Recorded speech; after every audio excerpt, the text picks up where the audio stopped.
This is Co-op Chronicles, episode 84, The Kurim Case.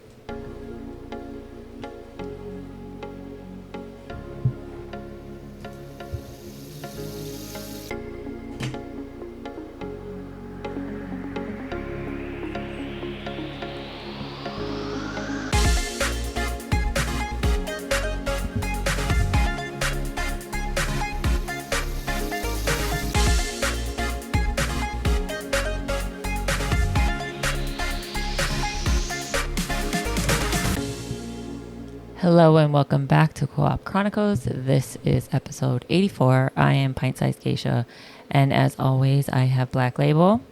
Hello. And that's all. That's all. As a lead today. Yeah. She's working.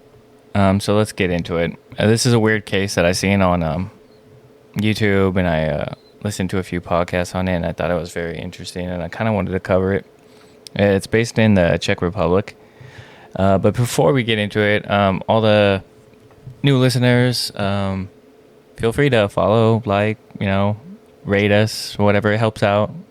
I just noticed that, we probably should start saying it more, so I feel like I should say it. But anyways, I'm going to start off with a family that should not exist.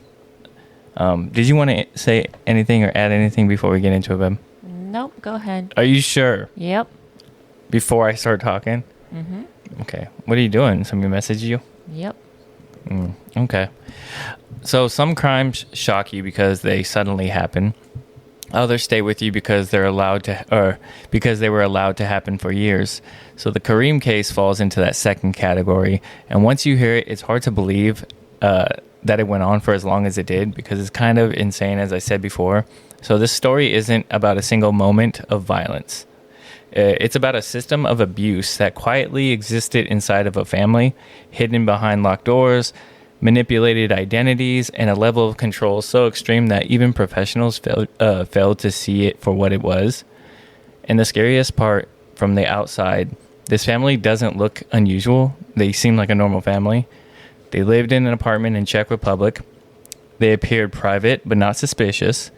It was a mother raising her children. She had relatives involved, people coming and going. So it was just like a normal household. Nothing suspicious. Nothing that would make a neighbor call police, or nothing that would make teachers raise alarms. Nothing that screamed any danger. But inside that home, something deeply was wrong. Something deeply was happening.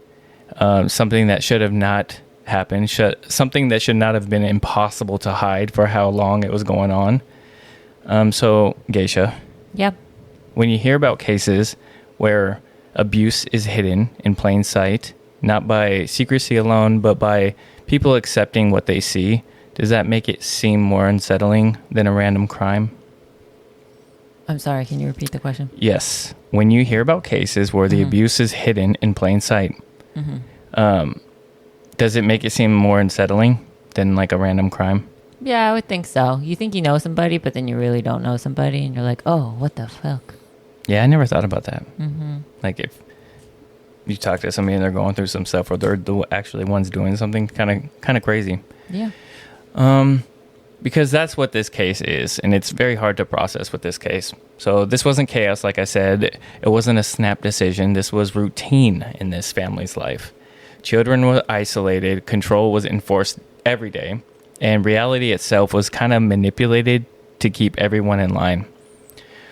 So, because the Kurim case isn't just disturbing, it's methodical, and what finally exposed it wasn't an investigation, it wasn't a confession or a tip from someone outside. It was actually an accident.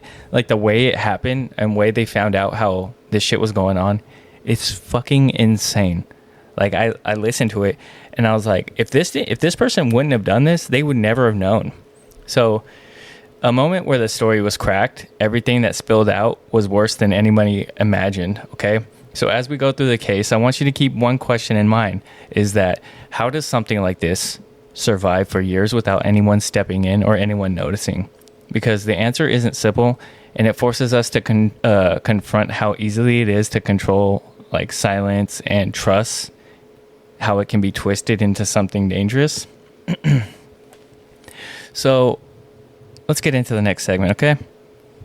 You there? What's going on? Yeah, I'm not interrupting you. Go ahead. Oh my God, that's not even what I'm asking. You look focused. Yeah. What are you doing? I'm updating something from I got email. Oh, okay. Yeah. So the children, no one was watching, okay? So before anyone knew that there was a crime, there was already victims.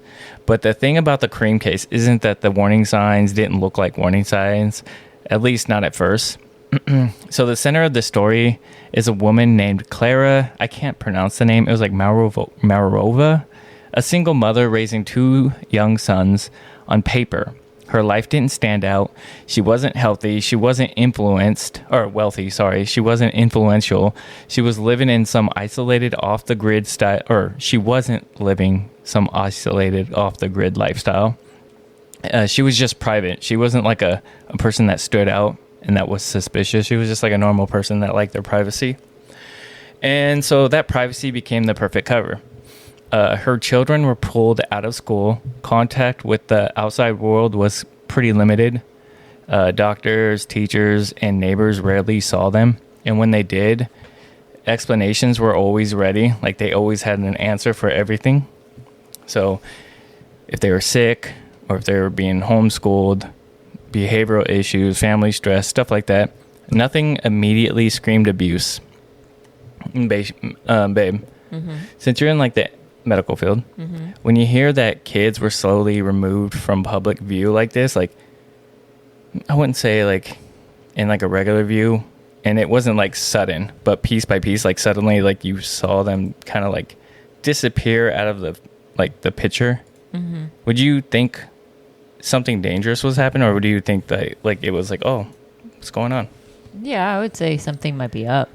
Yeah, because Where'd they go? Yeah. What happened? Why aren't they outside? Because you What's work in going like on? the medical stuff, so you think like that. Yeah, well, that would be hard to come across in my field of work because we would only see them when they're sick or, once a year. Mm-hmm. And most times parents forget to do their children's annuals like myself. Mm-hmm. So we don't really see them that often. Okay. But if, let's say, there was a kid running outside every day and he's outside Mm-hmm. every day and he's active and all of a sudden he's nowhere to be found, then I'd be like, what happened? Like slowly, right? Yeah. Mm-hmm. Okay. With that in mind, like nobody else did that. So nothing that happened like immediately screamed abuse in this situation, which is crazy because this wasn't a disappearance. It was like an erosion. It's kind of like a plague, kind of like picking away slowly. And over time, the boys became increasingly isolated, completely dependent on the adults around them, and not just for food or shelter, but for reality itself. They were told that this was the normal thing, that this is what they deserved, and that this is what happens if they disobeyed. And when a child grows up in an environment like that, it's kind of like, it's cruelty, right? Mm-hmm. There's a fine line between discipline and cruelty. And I think that's where this kind of case goes to. What makes it even harder to stomach is that Clara wasn't alone. There was other adults present in this. Other family members were involved in this. People who should have had been safeguard for these kids instead became enforcers. So when you think about that, does that change your view on how this case is going to go? That it wasn't just one parent in the acting of all this? Yeah. Yeah. Mm-hmm. Why? Because you just said it's not going to just be one parent. It's going to be a collectiveness. I know, but what does that make you feel? That there's more than one evil person. Oh my God. Okay. Okay. All right. Why are you not? What does that look for you too? I'm just waiting to when I can talk. You can talk anytime you want. But I can't interrupt you. Okay. I apologize for that earlier. Okay. But I would love for you to talk. What are you looking at? You looking at some food over there? Yeah. Oh, it looks delicious. Yeah. Is that flan? This is Japanese desserts. Oh, okay. Yeah. Okay. Yeah. Again, so continuing on. So this whole thing was structured. Rules were created, punishments were normalized, and the children learned very quickly that resistance only made things worse. And still, no one stepped in because no one cared. No one knew what was going on, and no one knew the whole, they didn't see the whole picture or full picture. And the pieces they did see were easy to explain, at least until something happened that no one could explain. It was kind of crazy how this all happened. So the lie that cracked everything open. So again, for years, all this abuse kind of was going on in the Kurim house, and it stayed hidden because everyone else was playing their role to make it hidden, you know. The mother, the concerned relatives, children who were difficult, and a family that just wanted to be left alone. So it just seemed like, oh, this is just that type of people, or those type of people in that type of family. Mm-hmm. And as long as those roles stay intact, no one would look any closer until, you know, what happens. So this is crazy how it was exposed. So it wasn't a confession, and it wasn't like a police investigation. Nobody called the cops. There wasn't no report of abuse. It was technology, okay? Mm-hmm. So get this. Mm-hmm. So in 2007, a relative of Clara's installed a baby monitor inside the apartment, right? Okay. The kind meant to keep an eye on the children in another room. You know, like a Ring camera, something like that, a baby monitor. Yeah. And it wasn't meant to spy on them. It was just reassurance. But instead of reassurance, the monitor transmitted something horrifying, right? Mm-hmm. Footage showed one boy being restrained. He was beaten, starved, and tortured. And this is like a child, Jesus. Right? Yeah. And it wasn't like in a moment of rage. Mm-hmm. This happened repeatedly. And what made it even more disturbing is how calm everything looked. Like there was no chaos. There was no panic in it. It was just like routine cruelty carried out as if it was like a normal thing.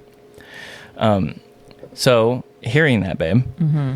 do you think this hits differently knowing that this wasn't uncovered because somebody finally spoke up, but it was accidentally showed to the world what happened? Yeah, that's crazy. Yeah, it's insane. Little thing. Yeah. So again, like I said, it was like the monitor. Mm-hmm. So why did they put the monitor in there in the first place? I don't know. They just wanted to keep an eye on the kids, right? But their neighbor, they just had a beautiful baby. You know, they got the baby home and they installed their own camera, mm-hmm. And set it all up. But for some reason, they picked up this other transmission on their monitor thing.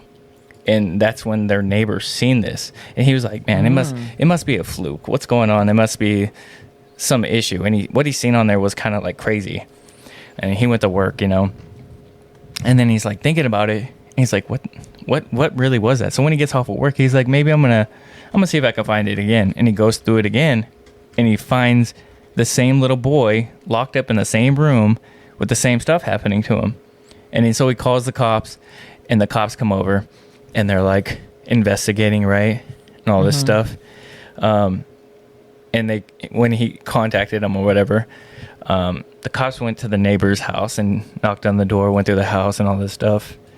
And they were asking like, "Hey, what's going on? Do you guys know anything about this?" And they're like, "Oh no, this is our kids, whatever." And they noticed like a basement door was locked, mm-hmm. or like a room was locked. But they didn't say anything of it. Like the woman had like an answer right away for it. So they're like, "Oh, it's nothing." They mm-hmm. go back to the neighbor who called, right? And they're like, "Yeah, I mean, nothing's happening over there," and all this stuff. And they're like, "Can I see that again?" And they go and they look at it, and he like rewinds the footage, and the cop hears himself talking to the lady, and he's like, "Yeah, something's going on. Like there's a camera there." So they go over there, bust it open, they find everything, right? It gets a little crazy now. So when authorities were finally contacted, what they found inside the apartment, again, was worse than what the monitor showed. The boys were malnourished, mm-hmm. Covered in injuries, physically and psychologically broken. And mm-hmm. when they're malnourished, it's like their body's kind of like deteriorating, right? Your body's like weak, yeah. Yeah. It's like, I don't know how to explain it. You would know more than that to me. Mm-hmm. Again, they were physically and psychologically broken. And as investigators began asking questions, another lie fell apart.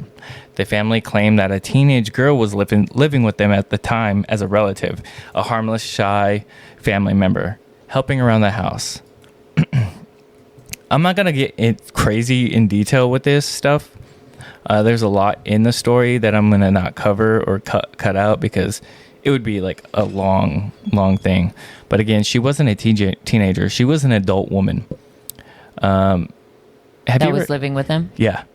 Acting as if she was a teenager. And she was like, she was kind of like adopted as like a child to that mother. And the mother herself thought it was a kid, or thought she was a kid, right?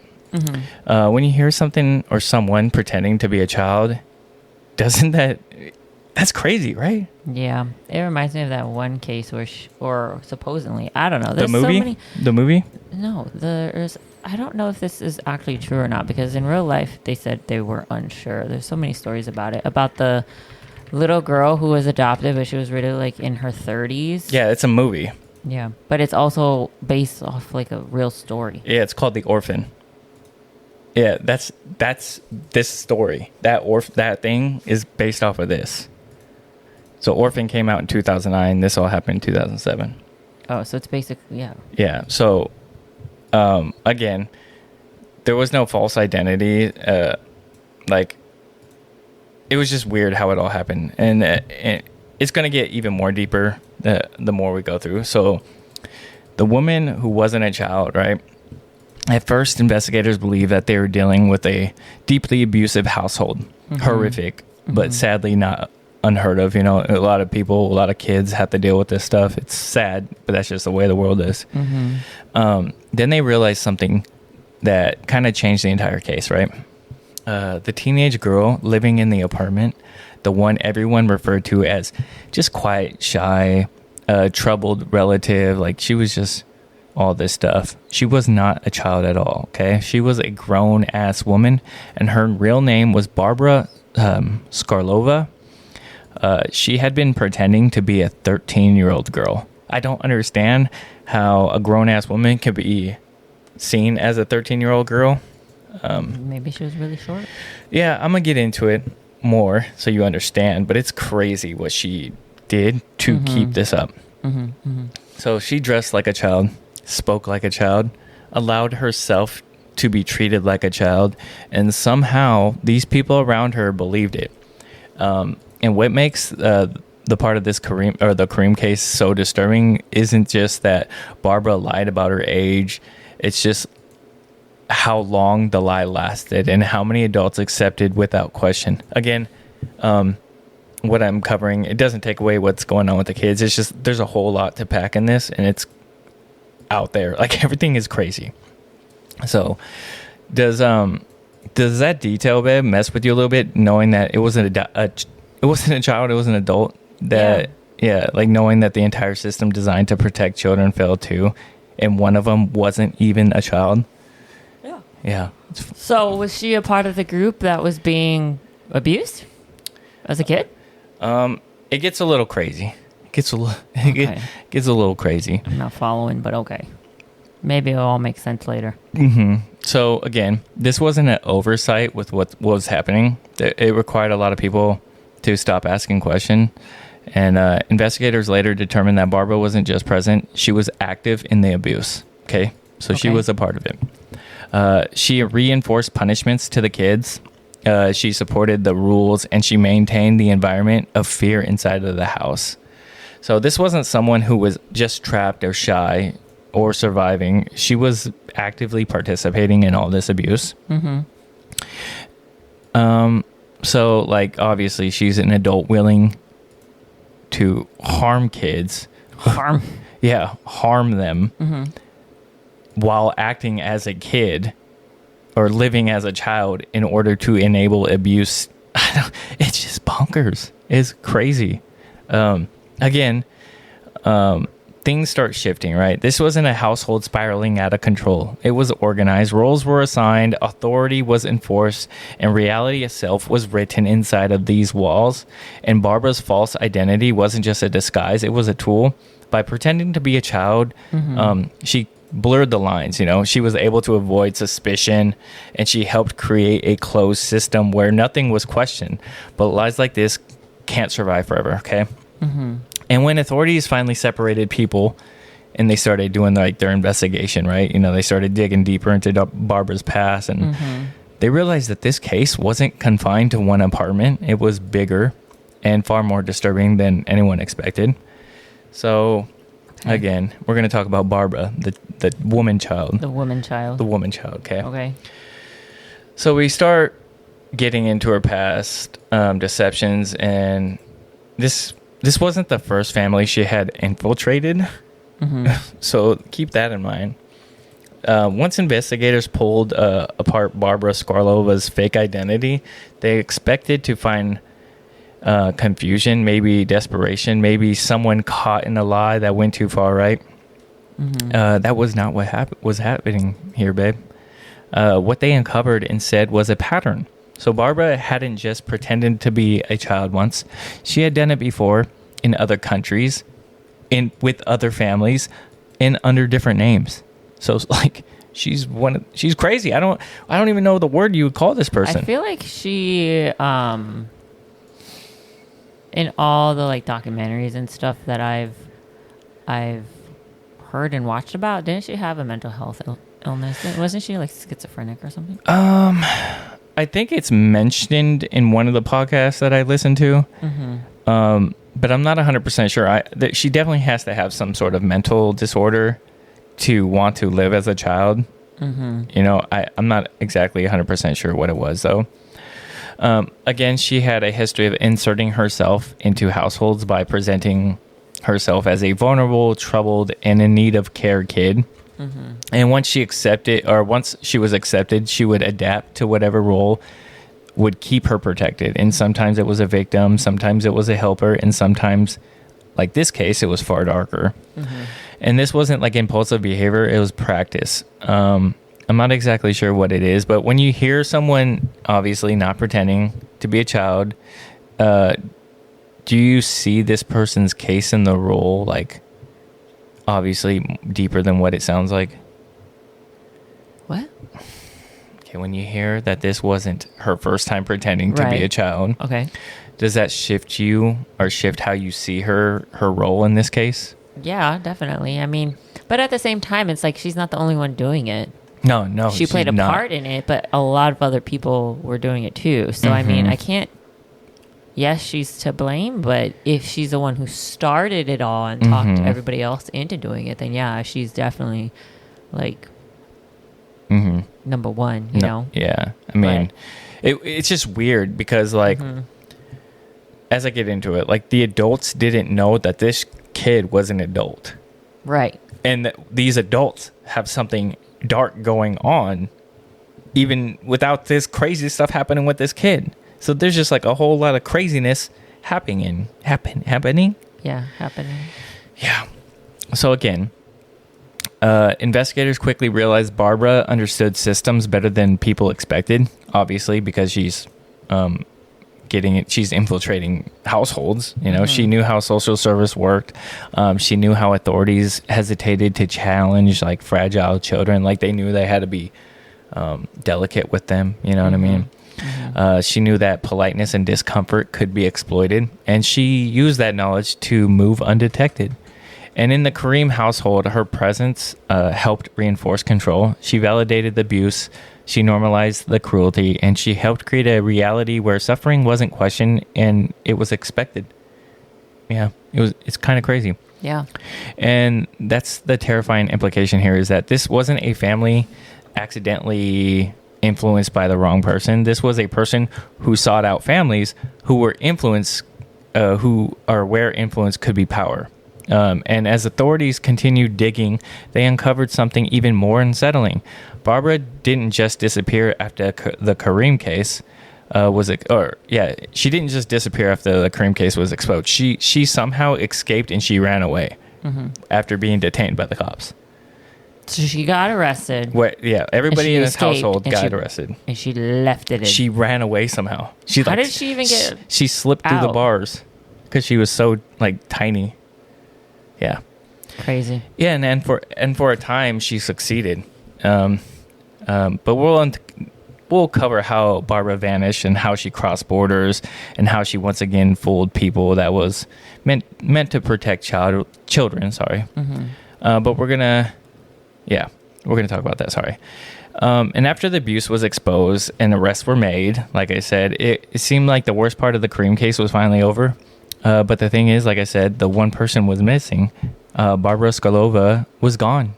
Despite being central to the deception and abuse, she managed to slip away before authorities could finally detain her. And what happened is one of the most frustrating parts of this whole entire case. She didn't hide, right? She basically reinvented herself again. As a new baby. Yeah. She fled the Czech Republic and resurfaced in Norway, where she once again posed as a child. This time, she claimed to be a young boy in need of protection. She was taken in by a family, enrolled in school, and placed under the care of child services. And somehow, no one fucking questioned, is she a boy? Is she a kid? This grown woman passed as a child, like a boy. Doesn't that like blow your mind? I don't know. It does, but at the same time, it's like, one, I heard this before, and two, I wouldn't put it past people nowadays. Yeah, I guess. I really wouldn't put it past people. When I heard it, I was like, what the hell? How does something like this even happen? Mm-hmm. I know there's crazy shit in the world. I know there's a lot of horrible stuff that happens in the world. Mm-hmm. But like some crazy stuff like this is it's just hard to explain. Yeah. Again, so this wasn't luck, right? I was saying this was a person who understood like how things worked, how empathy and bureaucracy could be exploited. She knew which details to avoid. She knew how to appear fragile without raising a question. She knew that people didn't want to be the one who was accused who accused a child of lying, a fragile child at that, you know. Mm-hmm. Eventually, authorities did catch up to her, though. Her fingerprints, documentation, and international cooperation finally exposed her real identity. But by then, the damage has already been done with that whole family. Not just the victims previously, but like to the systems that were supposed to protect children or supposed to protect them. Mm-hmm. So again, this wasn't a failure of one person. It was like the failure of trust, the failure of structure and oversight, repeated across borders. And as Barbara's story unravels, investigators turned their attention back to the Kurim household, the mother, right? The person I was talking about. Right, the mama. Yeah, we're going to go back to that. I was just talking about how crazy that stuff was. Right. Again, Barbara didn't create this environment alone, and the question still remained, how much did Klara Morova, the mother, really know? Mm-hmm. Okay. So up until now, it's been easy to focus on Barbara Skolova. I don't know how to say her name, you know. Mm-hmm. Her deception, her fake identities, her ability to move through the systems without being caught. Again, the Kurim case doesn't exist without Klara, the mother. She was the constant of what was happening, and she was the person who never left the center of this environment. Klara wasn't a passive bystander in her own home. She controlled access to her children. She decided who came in, who stayed, who was trusted, and over time she allowed and enforced a system that revolved entirely around obedience and punishment. So investigators would later describe the household as rigid, a rule-driven, and deeply controlling place. The abuse wasn't chaotic, though. It just followed patterns, and those patterns didn't come across like weird. They didn't come from a stranger. Mm-hmm. They came from the person the children were supposed to be the safest with. As a mother, honey, how do you feel like knowing that this mother wasn't coerced into the situation, but actively did this to her own children? I don't know exactly what it is that she did. We didn't go into a lot of details. Malnourished. But at the same time, tortured. They were locked up in a room, and like their two boys were locked up, but the women were like free in the house. Yeah. They locked them up, tied it's just crazy in a basement. Yeah. I mean, who does that to your babies? I don't understand. I mean, I have kids and they've pissed me off, and we've had a hard couple years, but I've never ever felt like, oh, I'm just gonna lock my child in a room and starve them. Yeah, that's crazy. Yeah. That's another level of crazy. Yeah. I think. No judgment, but judgment. Yeah. No, a lot of judgment. Yeah. Again, that's where people start to struggle with this case. I know there's like so much happening in this case, and it's hard to cover it all. So I'm sorry if I don't explain thoroughly what's happening. Yeah. It's tempting to believe that Klara was manipulated, the mother, like she was under this little person's control, Barbara's control, and she lost control of her household after realizing it, and this little person infiltrated it and did all their stuff, you know what I mean? But the evidence doesn't support that at all. Clara, the mother, was participating in these punishments. She enforced the isolation of her kids. She allowed cruelty to continue to these kids. Again, it's like very uncomfortable to sit with, because that discomfort matters when it comes to this case. Like, this case forces us to confront the idea that abuse doesn't always come from chaos and like desperation. Sometimes it comes from control and like controlling people and like saying what they can and cannot do from a belief system that justifies harm in the name of like discipline or obedience or correction. And while Barbara played a key role, Clara was the one who was giving the permission to do all this stuff to her kids, which led to even harder realizations. If Barbara had never entered that household, something that was already broken, and like these kids were already trapped before her. Oh, that's okay. Yeah. That was my next question. Like, did she convince her mom? No, and that's what I'm saying. Like, this was happening already, but this person was in there. So it makes this case even wilder that she was there and the mother didn't even know that this person was an adult. Right, but a lot of people didn't know she was adult. I think you're kind of focusing just on that fact when when I'm more focused as like these boys. There's just like one craziness that got inputted into a bigger craziness. Yeah, there's a lot of craziness happening. So once the truth was finally exposed, everything really moved fast. Police raids, medical examinations, emergency removals. What had gone unnoticed for years suddenly became undeniable. So the children were taken into protective custody, and authorities began the difficult work of separating fact from manipulation. Mm-hmm. Investigators weren't just trying to understand what happened. They were trying to understand how all this was allowed in this household. It was about failure by the family, failure by the institutions, failure by systems designed to protect these kids. Clara was arrested and charged for her role in her child's abuse. There were two kids, like one was like a toddler and the other was a little older than that person. Mm-hmm.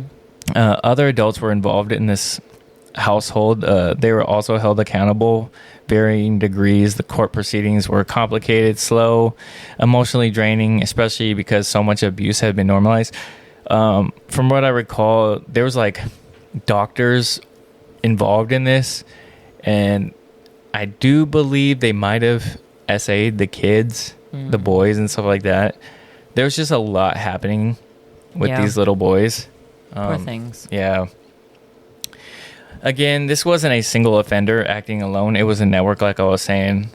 Courts aren't built to untangle this type of psychological manipulation, and it's very hard for them to do it, especially when the children have been conditioned not to speak, not to resist, and not to trust anyone outside of the home. So they just think this is a normal thing. You know what I mean? Mm-hmm. Again, that's one of the hardest truths here. By the time authorities stepped in, the damage has already been done to these boys. While sentences were handed down to the mother and all the other people that were in it, the law can punish actions, but it struggles to address the environment and what happened. And that's what makes the Kurim case linger, is that not just a crime, but as a warning, because even after everything was exposed, the question remained, how many other situations like this can exist? I'm trying to remember, I believe the doctors and all these other people that were involved were telling the mother, like, this is what needs to be happening. Like, you need to do this to make them better and stuff like that. That's the stupidest thing I've ever heard in my life. Yeah, I mean, this is 2007. That's still the stupidest thing I've ever heard in my life, especially from a doctor. Like, excuse me? What? Yeah. When cases like this make headlines, the focus is almost, I guess it's always a shock to the people that are like reading or hearing it. Mm-hmm. Like me, you know, the lies, the deception, the people who cause the harm to these boys, her own children. But once the cameras leave and the trials end, what remains are the survivors and the long road they're left to walk. For the children at the center of the Kurim case, Rescue wasn't the end of the story. It was the beginning of something even more complicated, right? So after years of isolation and abuse, that stuff doesn't disappear. The moment someone is removed from danger, the boys had to relearn what normal looked like, how to trust adults, how to exist without fear of punishment, how to make choices without consequences hanging over them because they thought everything was wrong, Mm-hmm. And that kind of healing doesn't happen quickly. Again, babe, because you just said, when you think about recovery cases like this, do you feel people underestimate how long it can take to rebuild the sense of safety? Yeah, it could take forever. Sometimes it doesn't even happen. Sometimes it doesn't even happen. If you break somebody's trust like that, especially when it's like your parents are the one are supposed to love you no matter what and protect you and be that kind of like shield, right? And when that doesn't happen, where do you get that from? Yeah. How can you trust somebody to give that to you when your own parent didn't give it to you? Yeah, I feel like the recovery itself isn't physical, it's psychological, it's emotional, and it's like, I don't know it's learning that, it's how to be a person again. For a kid, that's incredibly hard. Yeah. It's basically like somebody broke you down and you need to build yourself back up by yourself. Yeah. Well, of course, you have help of like your therapists, your counselors, and all that stuff. But the real work is like you have to learn how to understand it, forgive it, and let it go, and then build yourself back up. And most of the time, you're just locking it away. Like, it seems like it's very incredibly hard for people to get over stuff. Yeah. Poor things. Yeah. Again, while the legal system moved on, the impact of what's happened stayed with them in ways that can't be measured by sentences to these people that did it or the headlines that people covered. This is the part of the story that doesn't come with neat conclusions. No dramatic ending, no moment where everything feels resolved, just people trying to reclaim pieces of themselves that were taken long before anyone noticed.